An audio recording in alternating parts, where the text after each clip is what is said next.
que vous dites, c'est que rarement les corrections de l'état des connaissances qui sont publiées dans les médias sont en fait réellement modifiées une fois qu'ils ont la bonne information auprès d'un expert, auprès d'un chercheur. Pourquoi justement cette correction, elle n'a pas lieu? C'est parce qu'on a un peu honte de dire qu'on a fait une erreur? Peut-être C'est aussi. étonnant. Oui, il y a plusieurs facteurs. Effectivement, de manière générale, les médias n'aiment pas resservir les plats froids.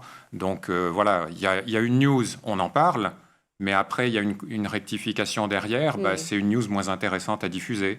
Hein, de la même manière qu'on a un biais pour parler des trains qui arrivent en retard et pas des trains qui arrivent à l'heure. Donc tous les médias ont un biais vers les nouvelles négatives, finalement. Donc il y a ça.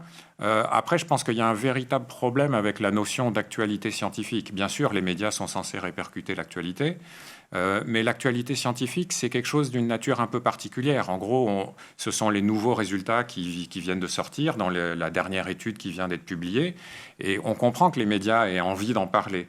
Mais en même temps, en science, l'actualité, c'est quelque chose de très instable, finalement. Le résultat qui est publié dans la dernière étude, peut-être il va être contredit la semaine prochaine ou le mois prochain. Et en fait, on ne saura si ce résultat est vrai que peut-être dans 1 an ou dans 3 ans, quand il y aura eu une dizaine d'essais de réplication de ce résultat et où on aura une vision un petit peu plus stabilisée de où on en est sur ce sujet.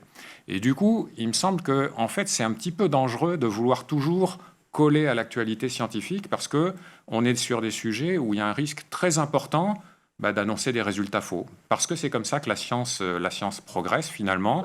Ouais. Tout ce qui est publié n'est pas forcément vrai, souvent c'est faux, mais ce qui fait la supériorité de la science sur les autres approches d'acquisition de la connaissance, c'est que on essaye de répliquer les résultats les uns des autres, on fait des méta-analyses qui essayent de voir les résultats d'ensemble à travers des études qui peuvent être contradictoires, et à la fin, de manière incrémentale, on finit par y voir de plus en plus clair. Tout ça se stratifie et on finit par voir ce qui émerge comme des résultats vraiment fiables. Mais tout ça prend du temps, en fait.